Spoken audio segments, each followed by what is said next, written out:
I'm sorry, I'm going back to that subject, but I'm getting hate in posts about shiny hunting. This never happened before. There's something happening with the ZA release. Like, I think there might be bots targeting literally Pokemon posts, or I don't know. I've never had like literal hate messages on a shiny hunting post.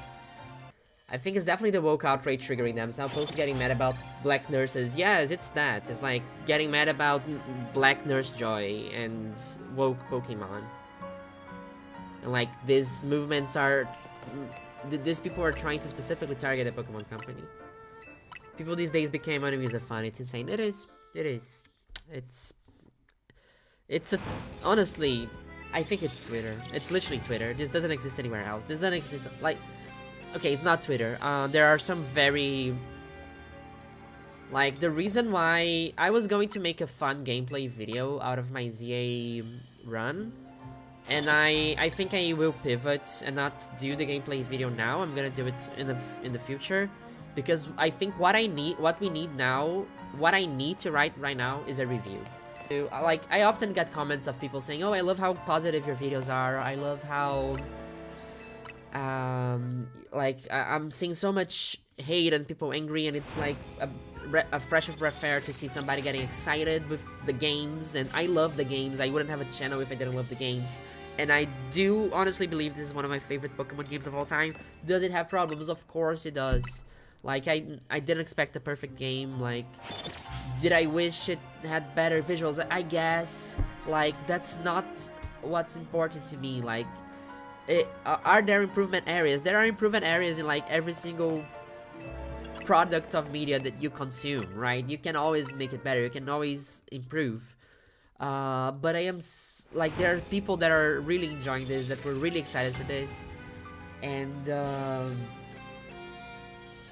you know, like, and I think that knowing my channel and knowing my audience, the important thing for me to write now, instead of a fun run video, would be apply my video essay technique to both review Legends EA and address this situation somehow.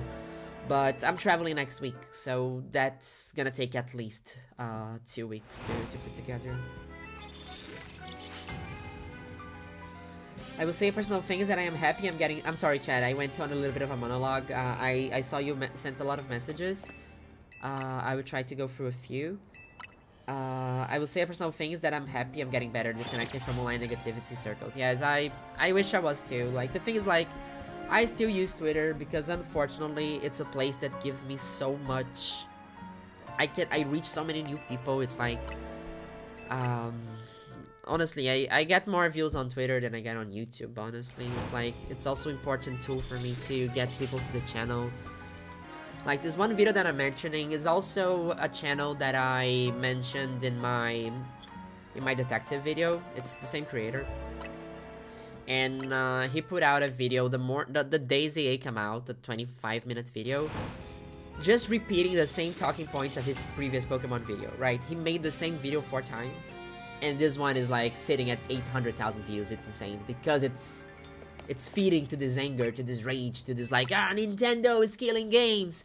Game Freak is lazy. Game Freak hates the fans. And like, come on, my dude. Like, and it's you the fan.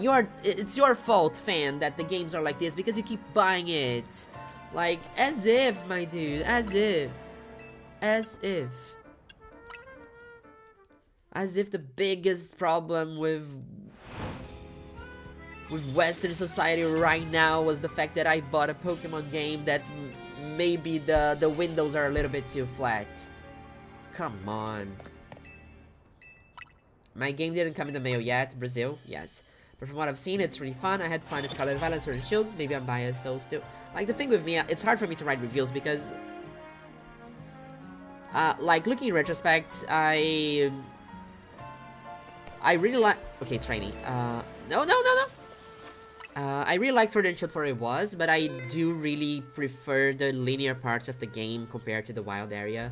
I know we all loved the wild area when it came out, but I think it was very poorly executed compared to what we have today. I think Sword and Shield is one of the least replayable Pokemon games for me.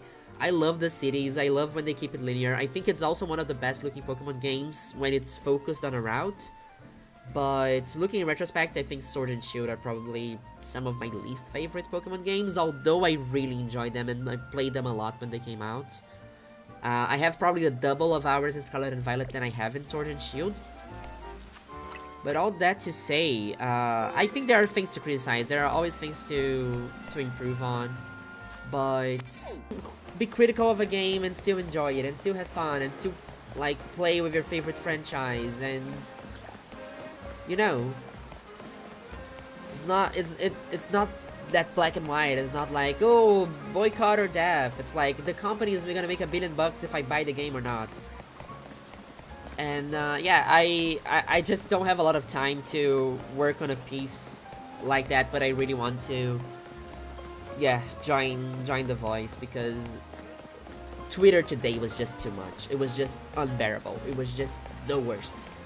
Like, I had a lot of posts that went very successful on Twitter today, but like, I haven't had such an unbearable day on Twitter for a very long time. And I often have unbearable days on Twitter, but today was a bit too much. Like, when I make a political post, when I make posts about gender, I expect people to come and be annoying. I'm in that mindset, I'm ready for the fight, right? But when I'm getting hate on a shiny, like, I'm explaining shiny hunting mechanics and people are like, dude, fuck off. Come on. So here's something fun I noticed, and the pattern is repeating itself again in this console. With the Nintendo DS, Diamond and Pearl was fun, but had big issues. Platinum and Heart Gold Silver fixed many, but Unova was the best Pokemon experience of Nintendo DS. 3DS started with a somewhat bare-bone but fun X and Y, but 3DS only become better. Like, yes, exactly. These games, they do improve with time because, you know, these are games that have very short development periods. I honestly think that this game is running as smooth as it is running smooth on the Switch 1 because this was the Pokemon game with the longest development period of them all. And it is because, like, Pokemon, as I explained in my Detective Noir video, Pokemon is like capitalism to the maximum power. Like, this is a Game Freak is a company that is working like at ×8 speed. They don't have time to, like, some of the early games in the console will send out products to sell that are proof of concept, that they are still developed, they are still in the middle of the development. The Wild Area is a proof of concept, that is not a finalized product, but they need to release that game in that date. So they start working on the Wild Area, they expand that idea on Legends Arceus, because Legends Arceus and Scarlet and Violet they were developed at the same time, then like they take some different directions, but I think that Legends EA, for example, is definitely where they are like, okay, this worked in Legends Arceus, this worked in Scarlet and Violet, let's use a little bit of both to make this game. So it's a working period, and it does suck that they are going to release It Stopped Raining. Would I wish for the Wild Area to have been developed better when I first played Scarlet and Violet? Sword and Shield? Yes, but I also got that. I got that in Scarlet and Violet, and I'm getting an even better version of the Wild Area here, right? It's things that we adjust, we learn, we present. It's not always a finished product. Yes, it is the biggest franchise in the world, the billion dollar. Yeah, it's still people making games, like working a job, working deadlines. They could hire more people, yes, but Game Freak, when people say Game Freak is an indie studio, they are joking, but Game Freak has like 200 people working there.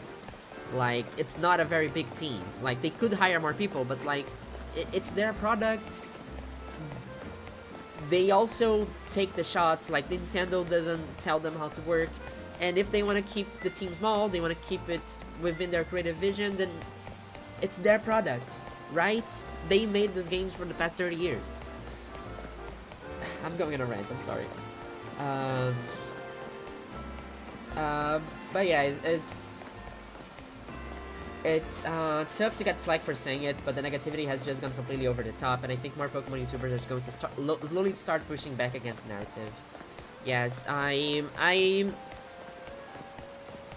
am known in the YouTube sphere a little bit for sometimes touching on some complicated topics that not a lot of Poketubers would like to talk about. Most Poketubers will try to keep it a little bit neutral, a little bit family friendly, which I completely understand. But I didn't finish watching the video. I watched the beginning, but the direction you took the conversation is exactly what I was thinking the entire day. So again, thank you so much for putting that out as quickly as you did.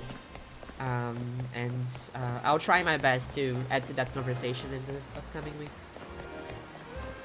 I guess my least favorite Pokemon game is BDSP, mostly because it's very slow, but it's not bad per se. I think BDSP is more disappointing than bad, because like I like Diamond and Pearl, but Diamond and Pearl have issues and they aged as 25-year-old games, and those problems were not solved by BDSP, so I think that's a big deal. Getting autistic people to overthrow capitalism by explaining that Pokemon would be much better with it gone. That's how we fix things. That's how we fix things. I wonder at what point game dev can have too many cooks in the kitchen. I mean, if you have too many cooks in the kitchen, you have EA games, right? You want EA games to make Pokemon. Is that what you want? It's gonna have... The windows are gonna look beautiful. Oh, see the grifters? The grifters read chat. Did you see that? Yeah, I got 2 messages. I've hidden them both, but I'm just gonna just write something on YouTube. I'll make you a mod, just in case. Like, it is very funny because this is the second time ever when I have like haters. I don't have. That's why I don't have any moderation at all, because this never happens. It's also proof of we are in a weird situation that never happens. This never happens. I never needed a moderator in chat before.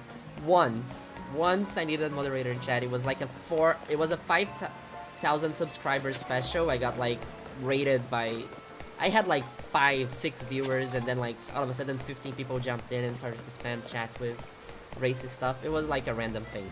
I have no idea. I was streaming to 5 people, but this is the second time this ever happened to me. Is it a coincidence? I don't think so. Sorry, let me get back to chat now. What I meant for, do you think that Legends EA hate is an extension of the Switch 2 hate? I think it's related. Like, maybe there is, like we talked a little bit about there being a bit of a backlash of like, oh, Pokemon is woke, but I think it's like this video that I mentioned, like it is a video that